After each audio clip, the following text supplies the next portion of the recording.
작품 브라잇 동맹 작가 신디 황 제1권 딥 언더니아 편 챕터 8-2 오나시아 손님들 가상현실 드론 인공지능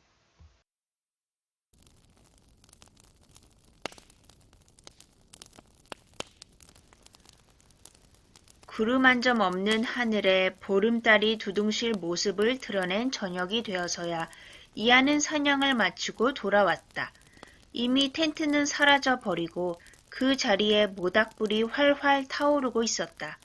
소시지 꼬챙이들이 불 옆에 세워져 있고 모닥불 위의 스스로 떠있는 솥에서는 조금 남은 호박수프가 부글부글 끓고 있었다. 그런데 그새 손님들이 와 있었다. 3명의 낯선 동양인들이 자신의 일행들과 함께 앉아 저녁을 들고 있었던 것이다. 웃음이 끊이지 않는 화기애애한 분위기였다. 의아한 눈빛으로 그들을 주시하며 수진 곁으로 다가와 앉은 이안이 수프를 떠먹던 그녀에게 귓속말로 물었다. 누구야? 저분들도 장막을 넘으려고 기다리고 있대.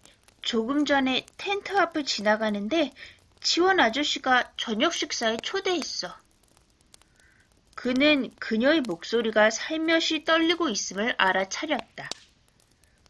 무슨 일 있었어? 목소리가 왜 그래? 그녀는 대답 없이 그저 한숨을 크게 내쉬었다.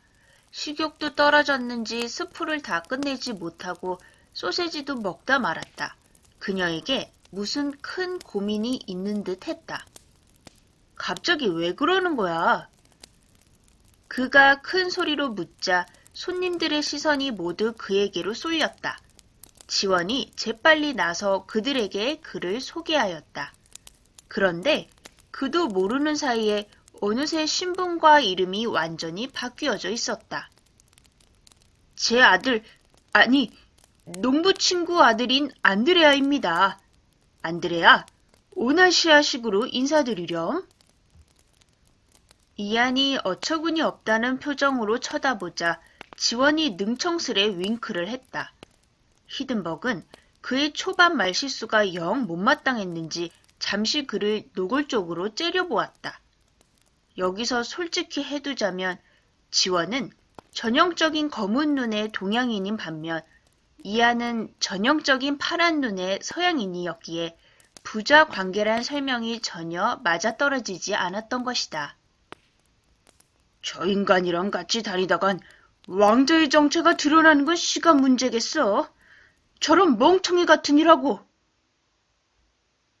이런 생각을 품은 히든버그의 인상이 찌푸려지고 침을 꼴깍하여 겨우 불만을 집어삼켰다. 이안은 마지못해 오나시아의 관습대로 상체를 앞으로 구부려 인사를 했다. 손님들도 똑같이 인사를 한 후 각자 자기소개를 하기 시작했다.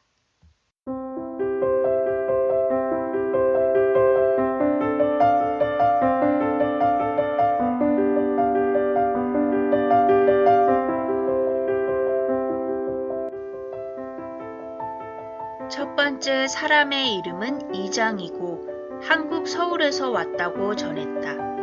한국이란 말에 수진과 지원의 눈이 번쩍 떠지더니 입가에 미소가 지어졌다. 40대 중후반 나이에 180cm가 넘는 키, 호리호리한 몸, 동그란 안경을 썼고 커다란 눈과 높은 코, 하얀 피부는 귀공자 같은 이미지를 물씬 풍기고 있었다. 게다가 값비싸 보이는 검은색 정장에 고동색 뾰족구두를 신은 멋쟁이였다. 자신은 한국의 산신령 정자 회사 회장의 아들인데 아버지의 거부할 수 없는 명령 때문에 이곳까지 오게 되었다고 전했다. 수진이 손뼉을 치며 그녀의 엄마와 할머니 스마트폰 모두 산신령 제품이라고 전하자 그가 싱글벙글 웃으며 같이 기뻐하였다. 그의 아버지가 내린 명령은 다음과 같은 사연을 지니고 있었다. 이장의 할아버지는 오나시아 출신으로 어느 날 꿈에 산신령이 나타나 무작정 길을 떠나라고 명령을 내렸단다. 그래서 그는 발길 닿는 대로 끝없이 걷고 걷다가 어느 날 멈춰서서 고개를 들어보니 한국의 수도 서울에 도착해 있었다. 전자제품의 무한한 발전 가능성을 예상하고 회사를 설립하였으니 바로 산실령전자였다. 지금 현재 회장, 즉 이장의 아버지가 선조의 뜻을 이어받아 열심히 경영을 한 결과 산실령전자는 한국을 넘어 세계 시장에서 맹위를 떨치게 되었다. 그러던 어느 날이었다. 회장실 창문으로 비둘기 한 마리가 날아오더니 투명하게 닦여진 유리에 머리를 세게 부딪혀 몇십 층 아래로 추락했다. 깜짝 놀란 회장이 비서를 시켜 이미 목숨이 끊어진 비둘기를 그의 앞에 대령시켰다. 자세히 살펴보니 그것의 다리에 돌돌 말린 종이가 묶여 있었다. 그가 직접 꺼내 펼쳐보니 바로 오나시아에 사는 아버지 친척이 보낸 안부 편지였다. 이미 세상을 떠난 아버지에게서 고향에 대해 듣긴 했어도 이렇게 친척이 있다는 사실은 그에게 전혀 뜻밖의 소식이었다. 하지만 기쁨도 잠시, 그의 기분이 갑자기 울적해졌는데 바로 눈앞에 놓인 비둘기 때문이었다. 자신의 회사가 만든 반도체, 스마트폰과 드론, 한창 개발 중인 자율주행 자동차, 가상현실, 증강현실, 혼합현실, 인공지능, 로봇, 그리고 사물 인터넷을 통한 다양한 기기들을 전 세계에 선보였고 앞으로 선보일 예정으로 인류의 생활을 한층 더 편리하고 풍요롭게 만들려는 현 상황에서 아직도 아버지 고향인 오나시아에서는 비둘기를 연락수단으로 이용한다는 사실에 큰 충격을 받은 것이다. 그날로 회장은 아들이자 사장으로 앉아있는 이장을 불러 자신들이 가진 기술들을 총동원하여 오나시아인을 위한 통신수단을 개발하라는 임무를 조용히 지시했다. 그것은 오직 아버지와 아들만 아는 극비 프로젝트가 되었고 회사의 신제품 개발팀 누구도 그것에 대해 알지 못했다.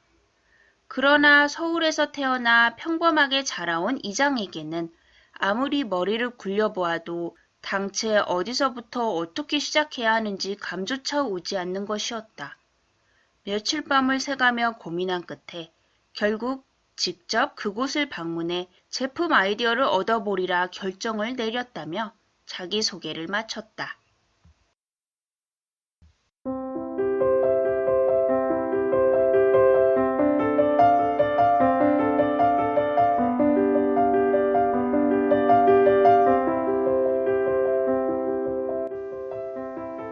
두 번째 사람은 아까부터 계속 세상 일에 조금의 관심도 없다는 듯 시큰둥한 표정을 짓고 있었다. 작고 옆으로 쭉 찢어진 눈을 가졌지만 그 안에 든 눈동자는 매우 반짝거렸다.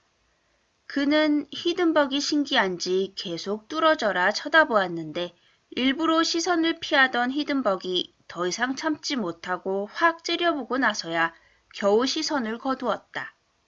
활활 타오르는 모닥불을 쳐다보며 그의 소개가 시작되었다. 그의 이름은 제이, 현재 30살이란다. 오나시아에서 태어나 중국, 미국, 영국, 한국 등 세계를 돌아다니다가 6년 만에 홀어머니의 생일에 맞춰 고향으로 돌아가는 중이었다. 그는 집안 내력에 따라 화가가 되어야만 했단다. 집안 대대로 내려오는 써도 닳지 않는 마법 물감 때문이었는데 그것으로 그리고 주문을 외우면 그림이 살아서 튀어나온다는 전설을 간직하고 있었다. 화가가 된 집안 조상들은 그것으로 하루에 수십 장씩 그림을 그렸다. 그러나 아무 그림이나 다 살아나오는 것은 아니란다. 그러기 위해서는 마법 물감이 원하는 정도의 실력과 혼을 가져야 하는데 그런 훌륭한 실력은 단기간에 이루어지는 것이 아니었기 때문이었다. 화가였던 그의 할아버지도 한평생 해봐도 안 되다가 노안으로 돌아가시기 바로 전날 혼신을 다해 벽에 그린 참새 한 마리가 벽에서 튀어나와 창문 밖으로 날아갔단다.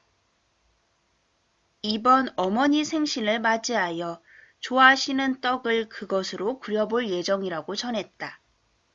그는 엄청 빠르고 분명치 않은 발음으로 말을 하는 버릇이 있었는데 그가 떡이라고 발음을 했을 때 다른 이들은 모두 똥으로 알아듣고 크게 경악했다. 하지만 세상에는 별의별 사람이 있는 것이니까 다들 예의상 그러려니 했다. 별무늬 티셔츠와 반짝거리는 소재의 헐렁한 바지를 입은 그의 패션이 유난히 튀었다.